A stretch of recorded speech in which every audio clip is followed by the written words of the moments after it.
श्रीगणेशाय नमः।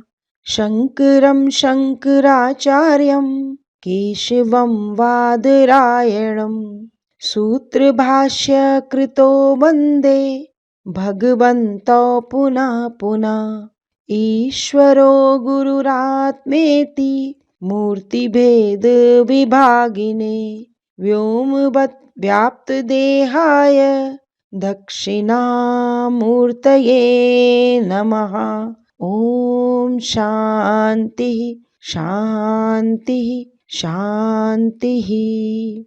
आप सभी साधकों के हृदय में विराजमान ईश्वरीय सत्ता को मेरा शत शत नमन। बंधुओं, मैं ज्योति त्रिपाठी आप सबके समक्ष आचार्य शंकर द्वारा रचित ग्रंथ भज गोविंदम की व्याख्या हेतु पुनः उपस्थित हूँ। अब तक हमने इस ग्रंथ के 20 श्लोकों की व्याख्या की है और आज उसी श्रृंखला को आगे बढ़ाते हुए श्लोक संख्या 21 की व्याख्या होनी है। मित्रों, हम सब का जीवन संसार में अनेकों परिवर्तन को देखने वाला है, अर्थात हम सब ने अनेकों परिवर्तन को अपने जीवन में देखा है। मनुष्य का जीवन एक समस्या से दूसरी समस्या की ओर इस संसार में बढ़ता है और एक यही बात प्रत्येक मनुष्य के जीवन में कॉमन है। कहने का अभिप्राय ये है कि प्रत्येक व्यक्ति के जीवन में अनेकों ऐसी समस्याएं हैं जो दूसरे व्यक्ति के जीवन में नहीं है, अर्थात बदलती हैं, जो डिपेंड करती हैं परिस्थितियों पर, हालातों पर, उनके बाहरी और भीतरी सेटअप पर।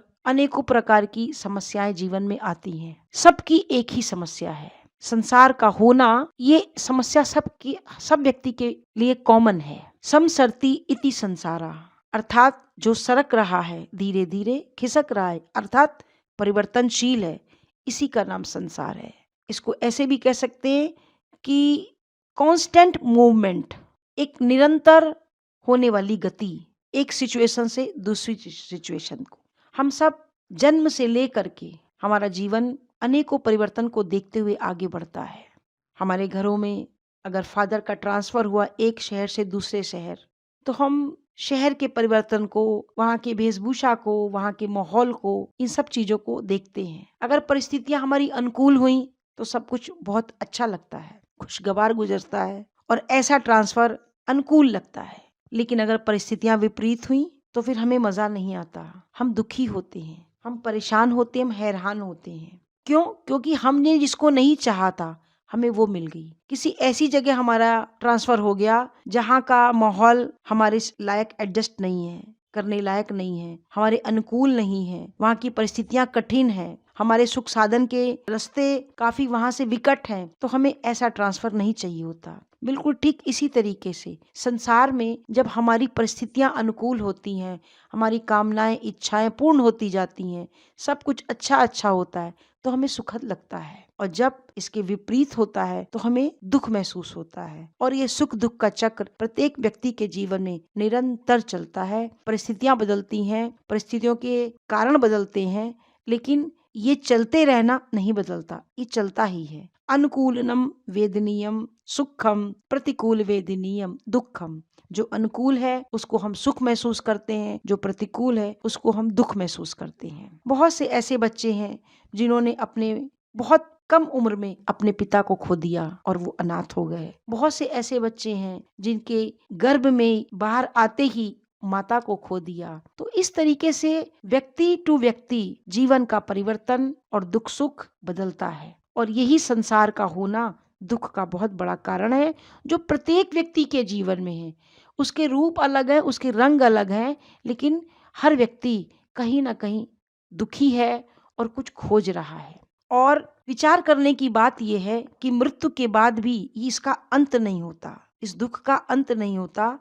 मृत्यु के बाद भी हम पुनर्जन्म लेते हैं। हमारे सनातन धर्म में पुनर्जन्म की बात की गई है और ये दुख हम बार बार भोगने के लिए इस संसार में आते जाते हैं। आज के श्लोक में आचार्य इस अवस्था के ही दुख की बात बताने की प्रयास कर रहे हैं कि जब जीव इस दुख को समझता है तो वो ईश्वर से क्या प्रार्थना करता है। तो आइए श्लोक का उच्चारण करें, तत्पश्चात इसकी व्याख्या देखें। पुनरपि जननम पुनरपि मरणम पुनरपि जननी जठरे शयनम। इहि संसारे बहुदुस्तारे, कृपया पारे पाहि मुरारे। भज गोविंदम गोविंदम भज मूढ़मते। मित्रों, व्यक्ति जब साधना के पथ पे आगे चलता है तो उसको साधक कहा जाता है। यानी संसार की उहापोह से, संसार की उठापटक से, संसार के परिवर्तन से जब व्यक्ति अपने अंदर ये झांकता है कि इतना कुछ करने के बाद भी, इतना कुछ प्राप्त करने के बाद भी कहीं कुछ अपूर्णता है, कहीं कुछ खालीपन है, कोई असंतुष्टि है, तो वो सत्य की खोज में आगे बढ़ता है। ऐसा वही व्यक्ति कर पाते हैं जो थोड़े से जागरूक होते हैं, जिनका भोग से ही संतुष्टि नहीं होती है, जो एक निश्चिंतता को चाहते हैं, जो एक स्थिरता को चाहते हैं, जो मन की शांति को चाहते हैं। तो जब व्यक्ति इस दिशा में आगे बढ़ता है और साधना करता है और फिर उसको इस संसार का बोध होता है कि यहाँ तो सिवाय अंधेरे के कुछ है ही नहीं, ये बार बार दुनिया में आना और जाना ये तो सिर्फ कष्टकारी है, साधक की वो अवस्था जीव की अवस्था कहलाती है। और आज के इस श्लोक में आचार्य बता रहे हैं कि जीव उस मुरारी से, मुर के नाशक, मुर का वध करने वाले भगवान श्री कृष्ण से ये प्रार्थना कर रहा है कि हे प्रभु, बार बार जन्म लेना और बार बार मरना, पुनरपि जननम पुनरपि मरणम, पुनरपि जननी जठरे शयनम। बार बार जन्म लेना, बार बार मरना, माँ के गर्भ में बार बार आना। इह संसारे बहु दुस्तारे, कृपया पारे पाहि मुरारे। इस संसार का ये बहुत दुस्तर, दुखपूर्ण, दुखी करने वाला, दर्द देने वाला कार्य है। हे मुरारी, अपनी अनंत दया से मेरा उद्धार कीजिए। कहने का अभिप्राय है कि जीव के लिए जन्म और मृत्यु का चक्कर कभी बंद नहीं होता। क्यों? क्योंकि हर जीव के अंदर एक अहम भाव है, वासनाएं हैं, कामनाएं हैं, अपनी इच्छाओं के प्रति वेग है, और अपनी वासना की पूर्ति करते करते, अपनी कामनाओं की पूर्ति करते करते अहम भाव की तुष्टि करने की कोशिश तो करता है व्यक्ति, किंतु तुष्ट हो नहीं पाता, तृप्त हो नहीं पाता, और फिर बार बार अपने सुख को पाने के लिए नई नई चीजों को, बाहरी चीजों से आकर्षित होता है, नए नए अनुभवों को प्राप्त करने का प्रयास करता है, लेकिन स्थिरता नहीं आती, शांति नहीं आती। तो आचार्य कहते हैं कि जीव चाहता है कि मैं इस जननी के जठर में बार बार ना आऊं, क्योंकि वहां तो बहुत कष्ट है, बहुत पीड़ा है। बार बार जन्म लेना, माँ के गर्भ में रहना, न जाने कितनी गंदगी, माँ के कितने धक्के उसको स्वीकार करने पड़ते हैं, कैसे कैसे माहौल में रहना पड़ता है। तो वो प्रेयर कर रहा है भगवान कृष्ण से कि हे प्रभु, अब इस जन्म मरण के चक्कर से मुझे निकालिए। मित्रों, परिवर्तन तभी अच्छा लगता है जब वो हमारी सुख बुद्धि वाला हो, यानी ऐसा परिवर्तन जो हमें खुशियां दे, सुख दे। लेकिन सदैव खुशियां और सुख नहीं मिलते, हमें दुख और सुख दोनों अनुभव होते हैं। और दुख और सुख है कुछ नहीं, जहाँ पे हमारी सुख बुद्धि है, जहाँ पे हमारी इंद्रियों को, हमारे शरीर को, हमारे मन को सुख महसूस होता है, उसको हम सुख कह देते हैं, और जहाँ वो हमारे अनुकूल नहीं होता उसको हम दुख कह देते हैं। अगर हमारा ऐसा ट्रांसफर हो जिसमें सब कुछ हमारे अकॉर्डिंग हमको हालात मिल जाए, ज्यादा काम ना करना पड़े, सब कुछ फ्री का मिल जाए, सब कुछ बहुत पास में मिल जाए, सारे सुख साधन उपलब्ध हो, ऐसा ट्रांसफर हमें मंजूर है। लेकिन अगर ऐसा ट्रांसफर हमारे विपरीत हो जाए, हमें दूर जंगल में, जहाँ से शहर बहुत दूर हो, जहाँ से सुख साधन की व्यवस्था बहुत दूर हो, रेलवे स्टेशन बहुत दूर हो, तो हम सोचते कहाँ हमको पटक दिया, हम कहाँ हमारा ट्रांसफर हो गया, हमें वो दुखपूर्ण लगता है। इसी तरीके से हम जो चीजें अपने फेवर की चाहते हैं तब तो ठीक है, परिवर्तन है, और लेकिन जो हमारी चाहत से नहीं आती, जो हमारे पर डाली जाती हैं, फोर्सली हमको उसके ऊपर कार्य करने के लिए प्रेरित किया जाता है, वो हमारे लिए ओके नहीं होती। बिल्कुल वैसे ही कि जब हम कोई यात्रा करने जाते हैं अपनी इच्छा से, अपनी तैयारी के साथ, तो हमें बहुत मजा आता है। होटल में रहना, तीर्थों में घूमना, होटलों में घूमना, पार्कों में घूमना, सब कुछ बड़ा सुखद लगता है। लेकिन अगर मान लीजिए व्यक्ति का किडनैप कर लिया जाए और फिर उसको एक होटल से दूसरे होटल दिया जाए, एक जगह से दूसरी जगह, नए नए शहर घुमाया जाए, सारे सुख साधन दिए जाएं, बढ़िया भोजन दिया जाए, लेकिन उसका किडनैप कर लिया गया हो, उसको सुखद प्रतीत नहीं होगा। क्यों नहीं होगा? क्योंकि वो जो उसकी यात्रा है वो उसके ऊपर फोर्सफुल डाली गई है, दबाव में डाली गई है, उसकी स्वतंत्रता को बाधित करके डाला गया है। तो ऐसा हमें परिवर्तन नहीं चाहिए। इस श्लोक के माध्यम से आचार्य यही बताना चाहते हैं कि जीव के लिए जन्म और मृत्यु का चक्कर होता है। अगर वो अपने जीवन में बहुत अच्छे कार्य करके स्वर्ग भी पहुंच जाए तो फिर उसका स्वर्ग से पुण्य खत्म होने पे उसका रीबर्थ होगा, और अगर वो बुरे कर्म करेगा तो अपने कर्मों के हिसाब से फिर दूसरी योनियों में जाएगा और अपने कर्मों का भुगतान भुगतने के लिए, अपनी इच्छाओं को पूर्ण करने के लिए, जो उसकी इच्छाएं अधूरी रह गई हैं उसका पुनः पुनः जन्म होता है। इस श्लोक में जीव यही प्रार्थना कर रहा है कि बार बार जन्मना और बार बार मरना, हे कृष्णा इससे मुझे बचाइए। क्योंकि जो पदार्थ, जो चीजें बहुत सुंदर आकर्षक लगती हैं हमारी बहिर्दृष्टि को, वो लगती तो है, होती नहीं, मन उससे शांत नहीं होता। हमारे ये पदार्थ में अपनी कल्पना से सुंदर और आकर्षक जरूर लगते हैं, लेकिन ये सब माया का खेल है। इस जीव जंतु वाले संसार में हम अपनी कितनी भी वासनाओं के साथ प्रवेश करें, हमारा रास्ता तो ऐसा होना चाहिए कि हमारी जितनी सहज वासना है वो पूरी हो और नई वासनाएं जन्म ना ले। लेकिन मित्रों ऐसा होता नहीं। हमारी एक कामना पूरी होती है, 10 नई तैयार हो जाती हैं, और उन 10 नई कामनाओं को पूर्ति करने के लिए हमारा बार बार जन्म होता है, क्योंकि हमारा अहम जिंदा रहता है। जबकि सत्य क्या है, हमें काम करना चाहिए और उन काम से जो भी दुख सुख हो उसको सहज स्वीकार करना चाहिए, और यज्ञ भावना से जब कार्य होगा, अर्थात निष्काम भाव से कार्य होगा, कुछ पाने की चाहत नहीं होगी, तभी हमारा दृष्टिकोण बदलेगा और हमारा समर्पण होगा, और तभी हम इस जन्मने और मरने से मुक्त हो सकेंगे। क्योंकि जो भी इच्छाएं हमारे मन में आती हैं वो हमारे सूक्ष्म शरीर में रह जाती हैं। हमारा सूक्ष्म शरीर है हमारा अंतःकरण, जो हमारी मन और बुद्धि में रह जाने के कारण हमें पुनः जन्म लेना पड़ता है, और हम फिर नए अनुभव लेने के लिए जन्मते हैं और इस संसार के दुस्तर प्रभाव से गुजरते हैं। लेकिन अगर हम निष्काम भाव से जीवन को जिएंगे तो हमारे अंदर ना तो नई वासनाओं का जन्म होगा, और जब नई वासनाएं नहीं होंगी तो नई कामनाएं नहीं होंगी, उनकी पूर्ति के लिए हमें बार बार आना नहीं पड़ेगा।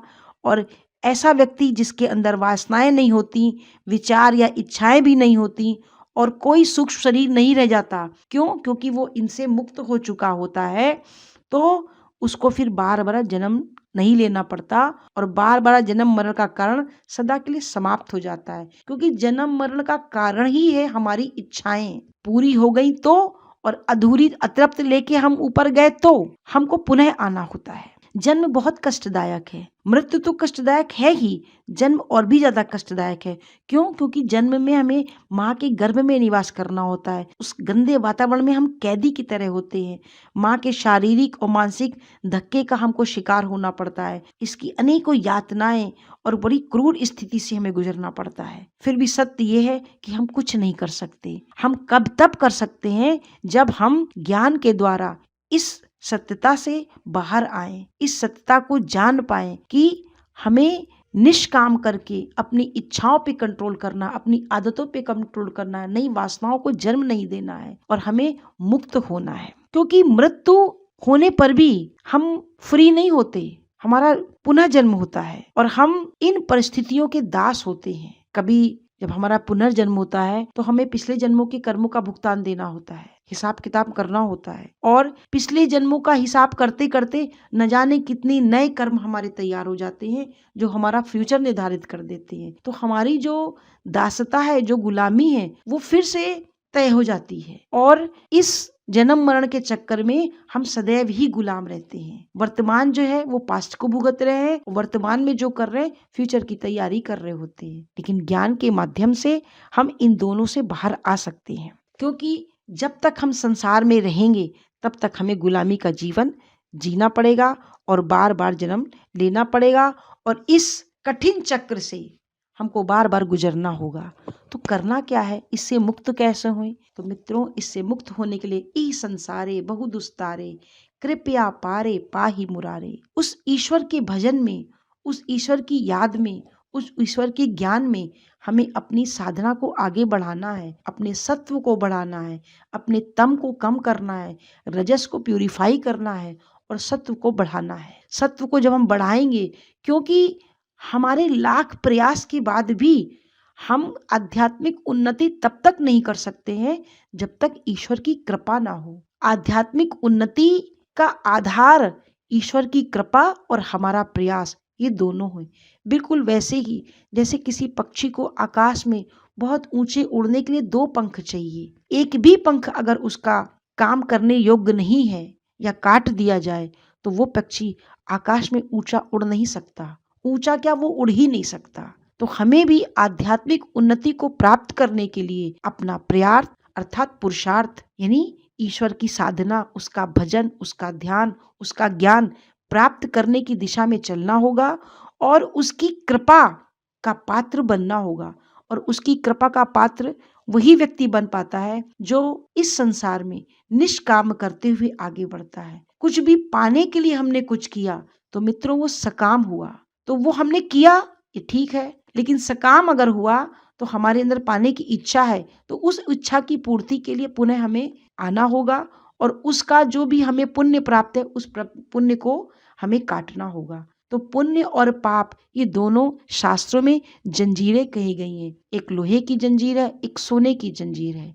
पुण्य को कहा गया है सोने की जंजीर और पाप को कहा गया है लोहे की जंजीर। तो जंजीर सोने की हो या लोहे की हो, गुलामी को ही दर्शाती है। हमें इन दोनों से ऊपर उठना है और इन दोनों से ऊपर उठने के लिए ईश्वर की भक्ति, उसकी पूजा, उसकी अर्चना, उसकी उपासना और शास्त्रों का अध्ययन, संतों की वाणी का श्रवण, यही सब हमारे लिए कारगर साबित हो सकते हैं और यही सब हमें इस संसार से मुक्त कर सकते हैं। इसलिए ईश्वर की कृपा और हमारा प्रयास अर्थात हमारा पुरुषार्थ ये दोनों हमारे इस संसार से मुक्त होने के लिए, इस जन्म मरण के चक्कर से बचने के लिए, बार बार माँ के गर्भ में आने से बचने के लिए एक और एकमात्र उपाय यही है। आज के श्लोक में इतना ही। शेष पुनः ओम पूर्णमदः पूर्णमिदं पूर्णात् पूर्णमुदच्यते पूर्णस्य पूर्णमादाय पूर्णमेवावशिष्यते। ओम शांति शांति शांति।